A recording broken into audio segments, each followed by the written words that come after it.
Your website should be making you money, not losing money. Have you ever felt like you have this website, but people are bouncing off? They're just not taking time to check it out because maybe is your website confusing? Are visitors just coming and they're like, okay, this is great information, but it's not making them want to take the next step and purchase anything? Do you feel stuck with your do it yourself templates that just don't work?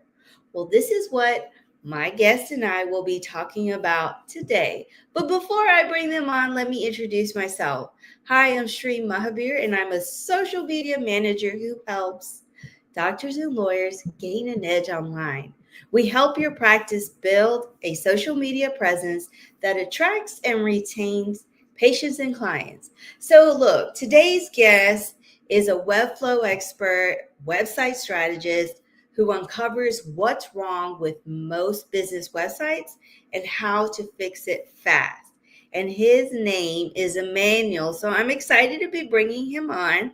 Also, this is his first time doing a live on a podcast. And I'm really honored that you're doing it with me. So, Emmanuel, tell me, what's your favorite color?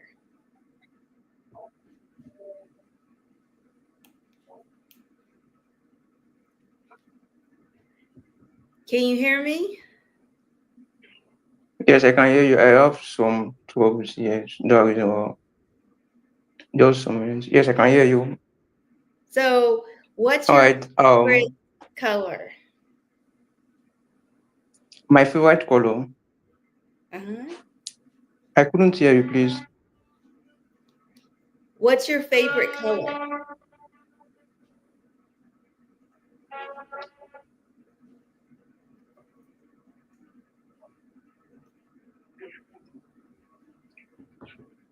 All right. I couldn't hear what you said previously because I was actually waiting um in LinkedIn app waiting for the meeting, and then the two of them just collided together once you started here.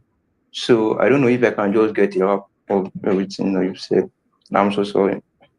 Well, we've already started and we've already done the intro. Yeah. You don't need to be on the LinkedIn app. What I need you to focus on is here with me because this is live. I know this is your first live, your first podcast. So, what's your favorite color? My favorite color. I don't specifically have a favorite color. I don't believe in any favorite color. I just go with any color that matches the moment. Oh, okay. So But that makes yeah, sense. I mean, you are a website designer, so you do like all kinds of colors. So let's get into this. Before you became and got into websites, what were you doing before this? I before getting to website design, I do graphics. I basically like designs generally, so I like anything pertaining to visuals designs. So right from uni time, I've been learning different the design too. But after getting my system, I was able to leverage the opportunity better, like motion designs and graphics in general. Well, But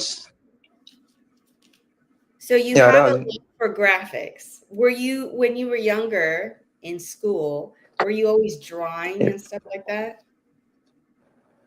No, I don't draw. I don't draw. I'm not good at that. I don't draw at all. So at what point did you decide that you wanted to go from not just doing graphics, but also building websites? All right, it wasn't just a one-time thing because I believe if you like something and then you have more of passion for it, you want to go deeper into it and then just do more than graphics and then want to make it move like maybe animate or something. So before getting to website design, I did not know about motion design. I only know about web, and then making design comes to life is actually something coming through.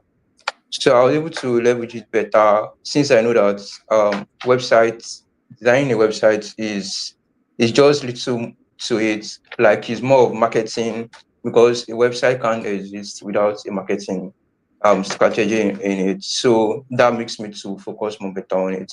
Like it's more of marketing and then websites, like the two of them are both connected, like they are very, very related. So and it also speak more of results and volumes. So that looks super nice to me. So I just focus more on websites and then graphics too. Business generally. So it started with one and then it went to the next one and to the next one. And Yeah. now this is what you do. So let's say hi to Lisa, who's tuning in. And she says, Happy Saturday, everyone. Loving your makeup today. Why, thank you, Lisa. Maybe I should do a video where I am just getting ready, but I'm doing my makeup. Because I find that that usually gets a lot of people wondering, how do I do the line and all of that? But we're not here to talk about that. Let's get into Emmanuel. So, what are common things that when someone's doing their own website that they're not thinking about? Right. That's a very good question there. One of the common things that they are not thinking about is the user experience, how the users will use the website. That's basically one thing I can say they don't think about because um they in all sense think that they can do the job by themselves.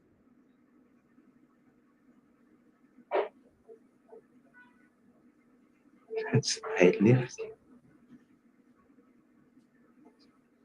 Okay, they all think that they can handle the job by themselves, knowing that there's someone down there that has put a lot of time into this and then navigates the wrongs and then the downside of things. But majorly, what they don't think about is the user experience because that's everything about the website. After doing your in-house work, like the copywritings, understanding your audience, the market, the marketing aspects. I mean, the strategy in which you want your website to convert and all of that. So the user experience is actually what will bring in the result for you after all of this thing is done. So user experience is how users navigate and use this website. As we all know, and as we can see it everywhere, like the attention span of people everywhere is short. So they don't want to be overwhelmed with a lot of tests or necessary elements and all of that. They just want something that they can easily get access to and then understand if this is for me or if it's not for me. And then let me just have my way and live. Do you find that websites that have, like, so I look at websites and I'm like that too. If I can't see what it's about, it's I will leave. So do you recommend that what's the first step someone should if they're doing it themselves? Let's say, you know what, they're very determined, they're saying, you know what, I want to do it myself. What's the first step that they need to do? Yeah, that's another good question. The first step they have to do is that they have to define their purpose, like the main purpose, why their business exists, understand their messaging, and have a character for their business, like their main purpose, who they are serving, what they do, and why they should care, like why such people to listen to them and then come up to them for business. So that's what they have to do. And then apart from that, they can also leverage other templates that are available online. Like there are a lot of templates available online that they can easily edit. Like there are a lot of easy to use website builders like Canva that they can easily leverage to use. But the problem with this is that it does not just create this trust and then make them different. Like it does not make them unique in that sense. But that's basically answer the question. I really like that you said figure out what is the purpose of the website. What is the purpose that is going to help for your business? Sometimes we forget that this purpose is the same thing that you do even with social media. What is the reason why you're posting these posts? Who are you attracting? Is it other fellow coaches in the same industry, or are you looking to attract those who are struggling with specific items? So I like that you said you have to start with the purpose. So how do you help your clients? So basically, what I'm asking is, well, how can we connect with you? Okay, how you can connect with me is for you can send me a message on LinkedIn, or you connect with me on LinkedIn and follow me so you can learn more about me or and what I do, how I can help you. Also, beyond that, you can ask your questions on anything related to websites or your messaging, all of that. Open to that.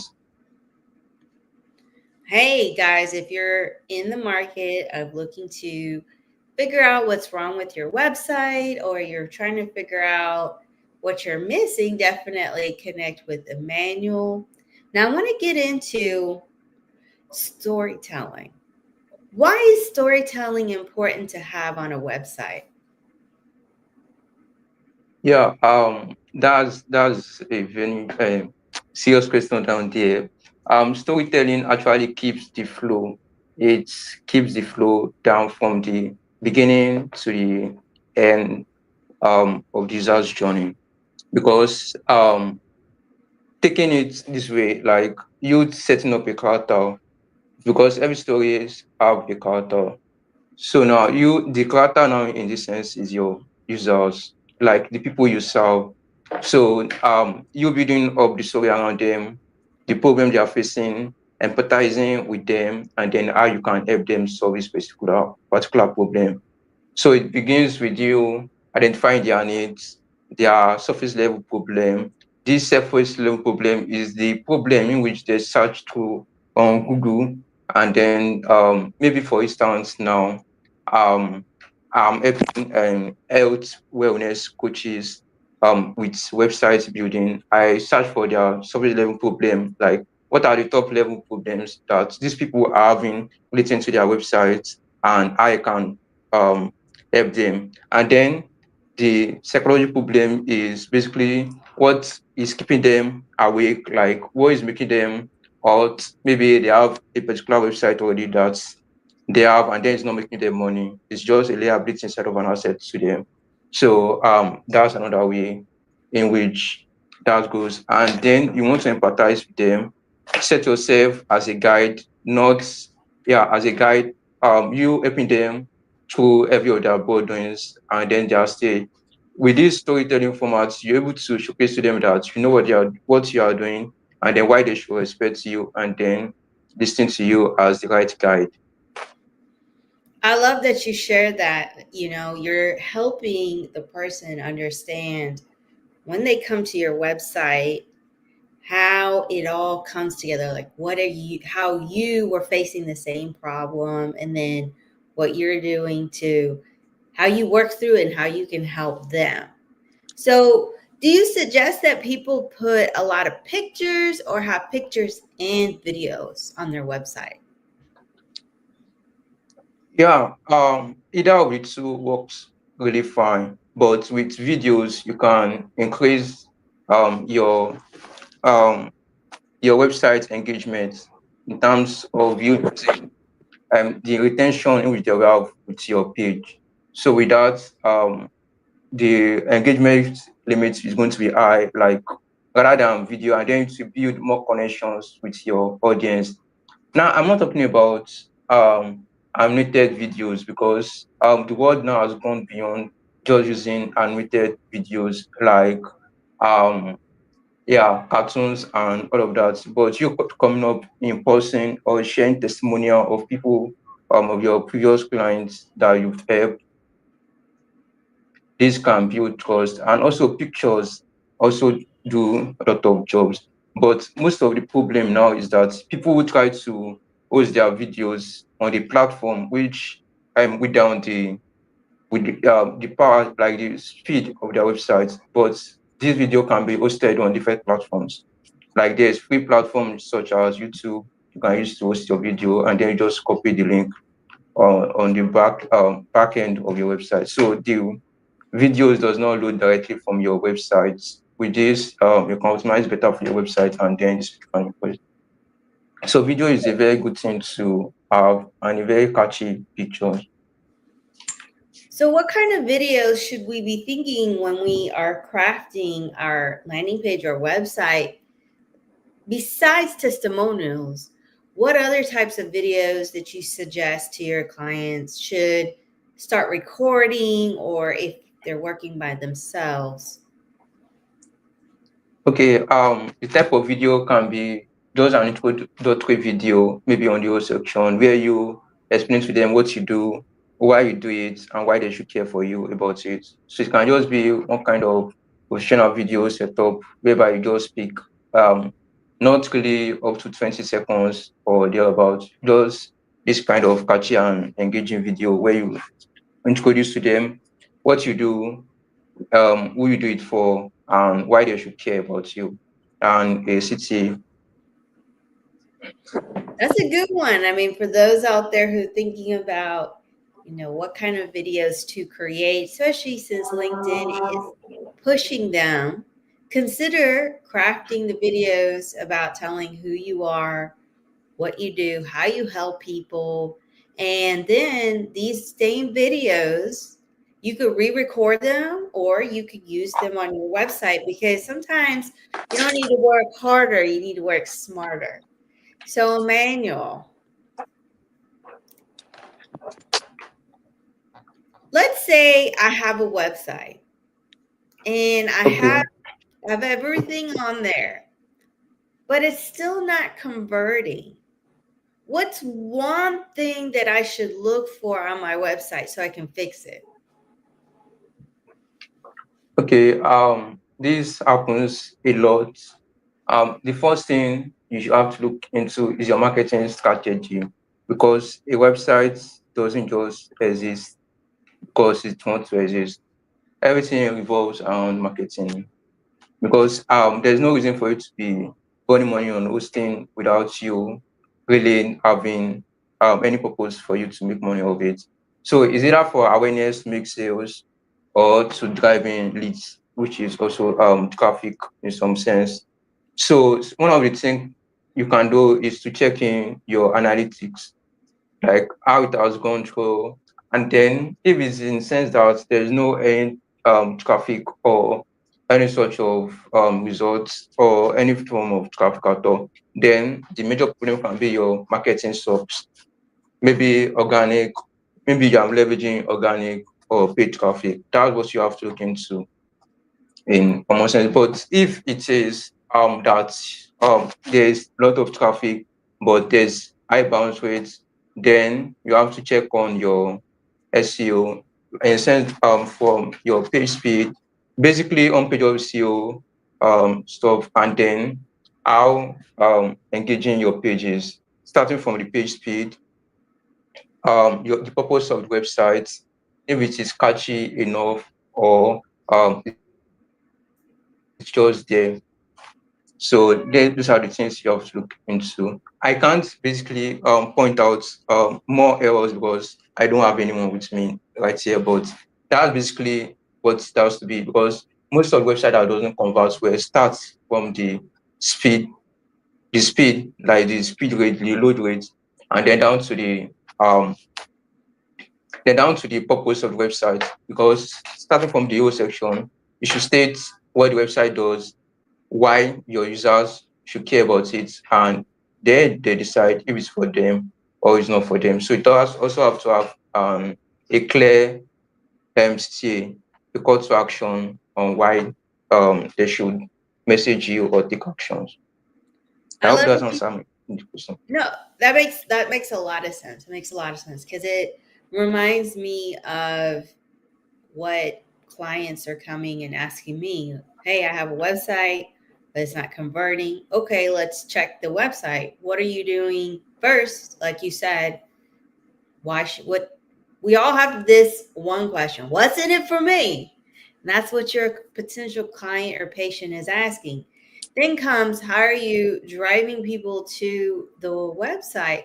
So then it comes down to your content. And Alex Harmazi, all of these gurus who know marketing, it is true. You can have a crappy post that you boost, but you will get crappy results.